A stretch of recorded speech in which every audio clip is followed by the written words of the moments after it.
So ఇక్కడ రేవంత్ రెడ్డి మాట్లాడుతూ కాంగ్రెస్ వైపే తెలంగాణ యువత, బీఆర్ఎస్ కు దూరంగా నవతరం, బీజేపీ వైపు వెళ్లే అవకాశమే లేదు. సంఘటన సృజన్ సమీక్షలో సీఎం రేవంత్ రెడ్డి బూత్ స్థాయిలో పార్టీని బలోపేతం చేయండి. ఎస్ఐఆర్ పై అప్రమత్తంగా వ్యవహరించండి. ఏఐసిసి ప్రధాన కార్యదర్శి కేసీ వేణుగోపాల్ సూచన. అండ్ తెలంగాణ పార్టీ పరిస్థితి బాగుందంటూ కితాబు.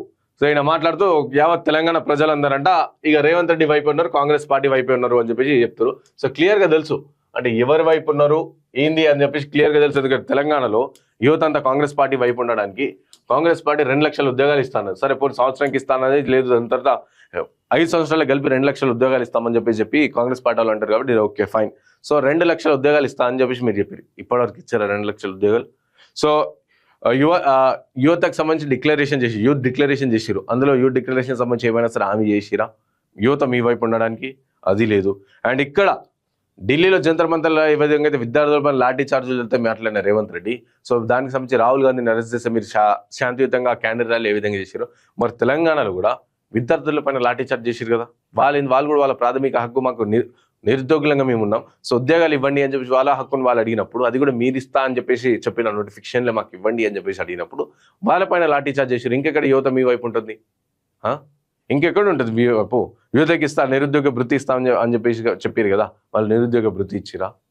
వాళ్ళకి జాబ్ క్యాలెండర్ ఇచ్చి ప్రాపర్గా క్యాలెండర్ ప్రకారం నోటిఫికేషన్స్ ఇస్తామని చెప్పేసి చెప్పారు కదా, మరి దానివల్ల మీ వైపు ఉంటుందా? సో మీరు చెప్పాలి. తెలంగాణ యువత కాంగ్రెస్ వైపే ఉన్నారని ముఖ్యమంత్రి రేవంత్ రెడ్డి ఆ పార్టీ అధిష్టానానికి తెలిపారు. సో మీరే చెప్పాలి. ఎవరు సర్వేలు కావచ్చు, ఎవరైనా విద్యార్థులు ఎవరు చెప్పరు, మీరే చెప్పుకోవాలి. ఎందుకంటే మా తెలంగాణ జోలికి వీళ్ళు రావద్దు, ఏఐసిసి ఇక్కడ చూడొద్దు కాబట్టి. సో మీరు మా దగ్గర రాకూడదు, మా దగ్గర తెలంగాణలో యువత అంతా కూడా మా కాంగ్రెస్ పార్టీ వైపే ఉందని చెప్పేసి గట్టి చెప్తారు. తెలంగాణ యువత కాంగ్రెస్ వైపే ఉన్నారని ముఖ్యమంత్రి రేవంత్ రెడ్డి ఆ పార్టీ అధిష్టానానికి తెలిపారు. బీఆర్ఎస్ కు వారు పూర్తిగా దూరం అవుతున్నారని చెప్పారు. ఇక తెలంగాణలో ఉన్న రాజకీయ సామాజిక వాతావరణాన్ని బట్టి యువత బీజేపీ వైపు వెళ్లే అవకాశమే లేదని అన్నారు. ఏఐసిసి చేపట్టిన సంఘటన సృజన్ అభియాన్ కార్యక్రమంలో భాగంగా సోమవారం సాయంత్రం ఢిల్లీలోని ఇందిరాభవన్ లో తెలంగాణ కాంగ్రెస్ పై నిర్వహించిన సమీక్ష సమావేశంలో సీఎం రేవంత్ రెడ్డి పాల్గొన్నారు.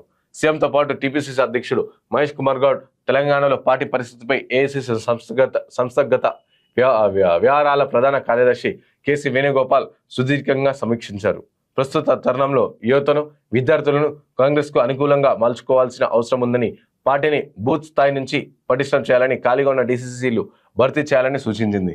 ఇక ఎస్ఐఆర్ సమయంలో పార్టీ నేతలు అప్రమత్తంగా ఉండాలని, కాంగ్రెస్ ఓటర్లు తొలగించుకోకుండా తగిన జాగ్రత్తలు తీసుకోవాలని అన్నారు. ఇక ఇతర రాష్ట్రాలతో పోలిస్తే తెలంగాణలో కాంగ్రెస్ పరిస్థితి పటిష్టంగానే ఉందని వేణుగోపాల్ కితాబు ఇచ్చినట్టు కూడా తెలిసింది. ఈ సందర్భంగా ముఖ్యమంత్రి రేవంత్ రెడ్డి మాట్లాడుతూ కాంగ్రెస్ పార్టీకి తెలంగాణ యువత పెద్ద ఎత్తున అనుకూలంగా ఉన్నారని చెప్పినట్టు సమాచారం. సో ఇంత అనుకూలంగా ఉన్నప్పుడు మళ్ళీ పోండి, ఇప్పుడు ఇమీడియట్గా పోండి, ఇమీడియట్గా జిహెచ్ఎంసీ ఎలక్షన్లో పోతే మీకు తెలుస్తుంది.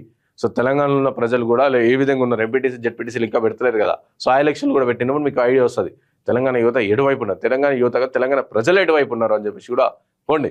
నెక్స్ట్ జిహెచ్ఎంసీలో హైడ్రా వల్ల జిహెచ్ఎంసీ ఎన్నికల్లో మీరు దెబ్బతింటారు. అండ్ రాష్ట్ర వ్యాప్తంగా మీకు ఎంపీటీసీ జెడ్పీటీసీలు ఏమైనా ఎలక్షన్లు పెడితే సో దానికి సంబంధించి విద్యార్థులందరూ కూడా దాంట్లో మీకు బుద్ధి చెప్తారు, నిరుద్యోగులందరూ కూడా దాంట్లో మీకు బుద్ధి చెప్తారు. సో ఇట్లా యువతకు 21 ఏళ్లకే చట్టసభలో పోటీ చేసే అవకాశం కల్పించాలని కోరినట్టు పేర్కొన్నారు.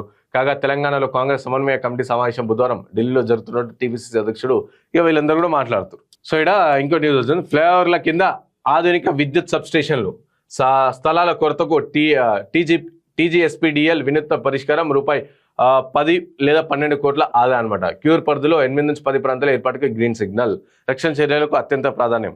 సో మన ఫ్లైఓవర్లు ఉంటాయి కదా, దాని కింద ఆధునిక విద్యుత్ సబ్స్టేషన్లు పెడతారంట. ఓకే పెట్టారు, ఫ్లైఓవర్ కింద పెడతారు, బాగుంది. ఒకవేళ పేలిపోతే వాటి పరిస్థితి ఏంది? మీరు అవన్నీ కరెంట్కి సంబంధించి అలాంటివన్నీ కూడా సబ్స్టేషన్, ఇవన్నీ ఫ్లైఓవర్లు ఏంటంటే ప్రజలు ఉండే ఇండ్ల కాడ, సో ప్రజల నియర్ బై ఉంటాయి అట్లా షాపులు గిప్పులు అన్నీ ఉంటాయి, దాని కింద సబ్స్టేషన్లు పెడితే మీరు ఒకవేళ పుసుకున్నా అవి పేలిపోయినాయి అనుకో, సబ్స్టేషన్ పేలుతాయి. అంటే చాలా సందర్భాలను చూసి ట్రాన్స్ఫార్మర్లు పెడతాయి, ఎందుకంటే ఆ సబ్స్టేషన్లో చాలా ట్రాన్స్ఫార్మర్లు ఉంటాయి. కాబట్టి ఏదైనా ఒకటి పేలినప్పుడు ఫ్లైఓవర్కి దెబ్బతినదా, అక్కడ ఉన్న చుట్టుపక్కల ప్రజలకు ఇబ్బంది కదా, మళ్ళీ ఫ్లైఓవర్ పైన నడిపిస్తున్న వాహనదారులకు ఇబ్బంది కదా. ఎవరిస్తారు ఐడియాలు మీకు? అవి ఏంటి ఉండాలి?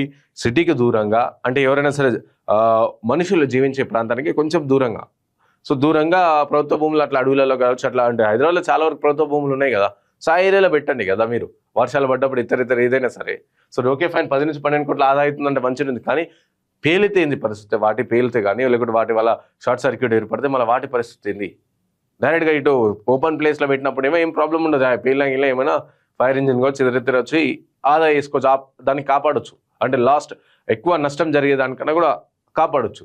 కానీ ఇటు ఈ విధంగా జరిగితే ఏంది పరిస్థితి? మళ్ళా ఒకసారి ఒకవేళ సపోజ్ ఆ పేలిపోయింది అనుకో, పైన ఫ్లేవర్ దెబ్బతిన్నదా, మళ్ళీ దానికి మరమ్మతులకు మళ్ళీ పైసలు.